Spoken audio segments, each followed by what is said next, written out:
When you've got questions, he always has an answer. It's Sean Hannity, this afternoon at 2, right before Joe Walsh at 5 on AM 560. The Answer. Good morning, Dan and Amy. So Horizon Air, at least the outpost at SeaTac, appears to have some of the best employee perks in the business.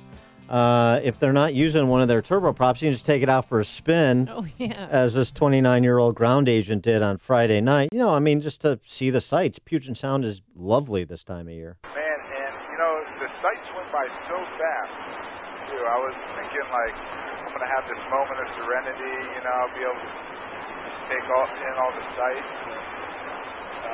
There's a lot of pretty stuff, but I think they're prettier in a different context. Yeah. And, Okay.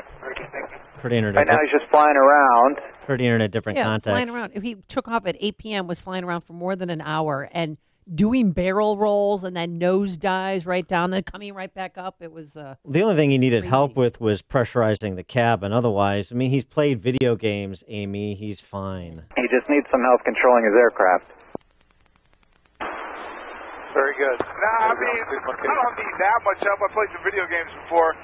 I would like to figure out how to get this cabin altitude. Like, I know where the box is. I would like to get some, make it pressurized or something, so I'm not so lightheaded.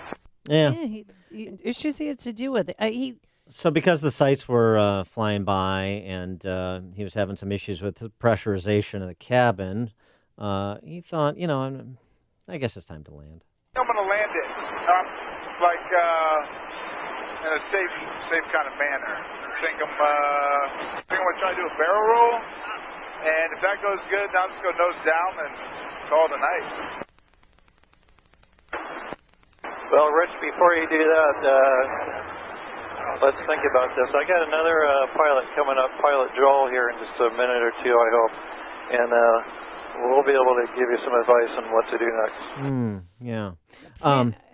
Let's think about that barrel roll over a civilian population, since, you know, you're not a pilot. Well, and also, too, he had mentioned when he was discussing, you know, talking to air traffic control operators that, hey, you know, I think I'll swing by the Olympics in Vancouver, over a populated city. So they scrambled F-15s out of Portland, Oregon, they were going to take him down if he didn't go down himself. But family and friends said he worked there 3.5 years. He posted lots of stuff on Instagram saying how much he loved his job, was married, and he knew he was loved. I got a lot of people that care about me.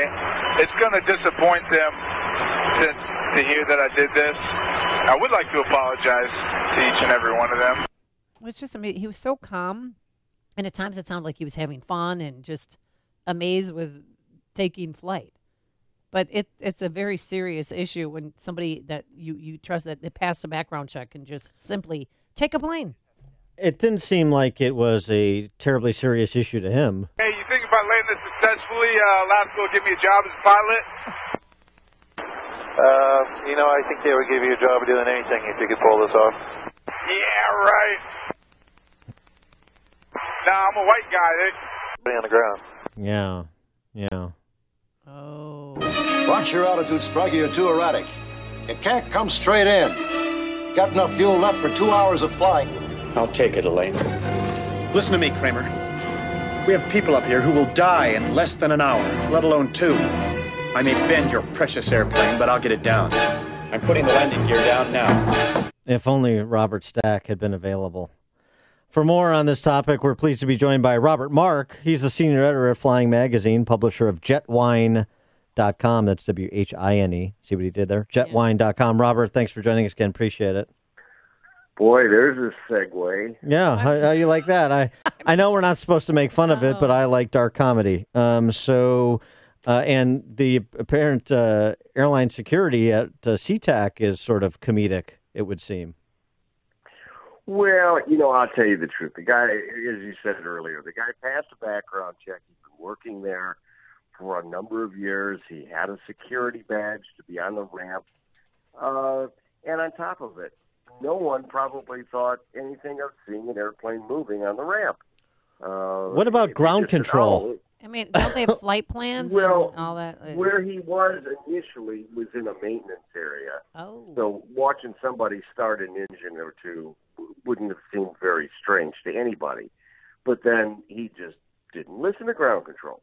He just went out on his own, and that's where it got a little sticky. Well, and so if you're a pilot and you don't listen to ground control, then they just throw up their hands and say, "Sure, try 14 right." You're behind the American Airlines 777. I mean, ground control is helpless. What they would do is they would say, "Look, I don't know who's talking to this guy." And if everybody in the tower looks and says, "I'm not talking to him," they said, "Well, let's get everybody else out of his way because we don't know who it is and we don't know what he's going to do." And that's the same thing they do when an airplane's in the air. If somebody starts operating erratically, they say, "We don't know what's happening. Just get everybody out of their way." Well, I mean, it was a Q400. It's a plane that's. I mean, I can't imagine any plane that's easy to fly if you have not practiced. Do you think you really learned how to fly this thing and take off from a video game?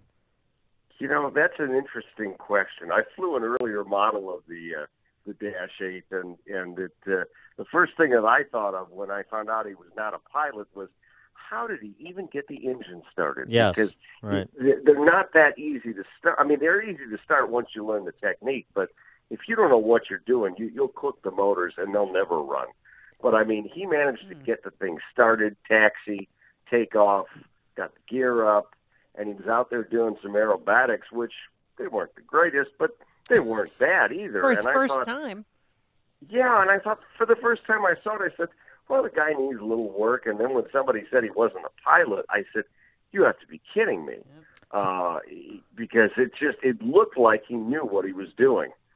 How did his barrel rolls compare to yours when you were in the Well, for one thing, I wouldn't be doing him as close to the ground as he was. In fact, in one of the videos he pulled out, it looked like he pulled out about 100 feet above the water.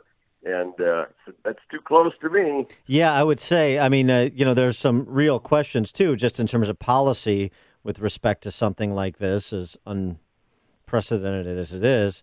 You're not supposed to be doing that kind of thing where there are people below you. Well, right, and so the F-15s, that's the policy question. Should the F-15s have shot him down?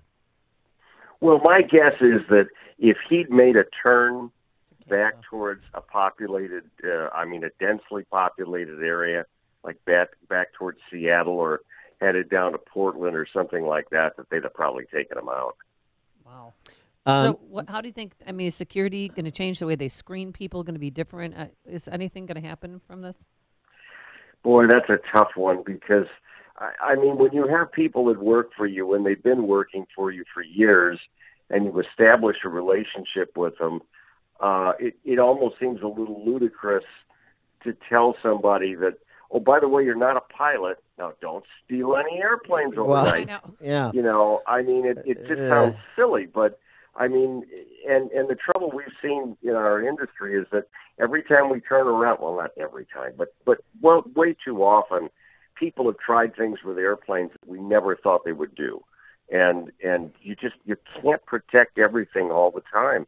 No, I know, but a big airport like this, it's just curious to me as somebody who just flies, small general aviation airports mainly, but has flown into bigger airports, that if you have a plane that is not in communication with ground control, making its way towards a taxi, you have obviously emergency vehicles on site. Why you wouldn't block the runway with emergency vehicles or take some other evasive action to make sure that plane didn't take off? Well, that's a good question, and I must admit I thought of that later, but my guess, now I don't know where the maintenance area at SeaTac is reference where the end of the runway was.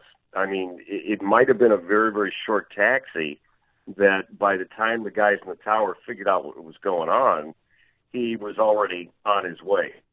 Do you think we'll find out later, whether or not he applied to be a pilot at Alaska Airlines? Oh, Horizon well, Airlines?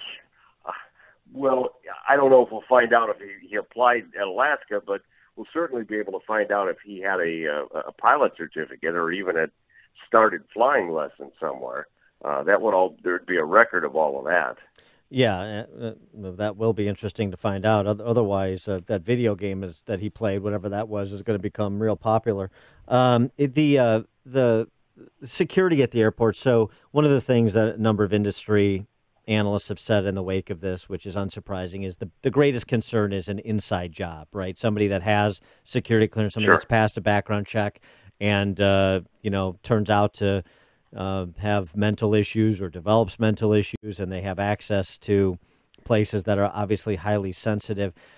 Have the airlines done anything in the wake of the other suicide German wings pilot? Yeah, the German. The German airplane. Yeah, for like redundancy checks or regular checkups with people that have particularly sensitive access.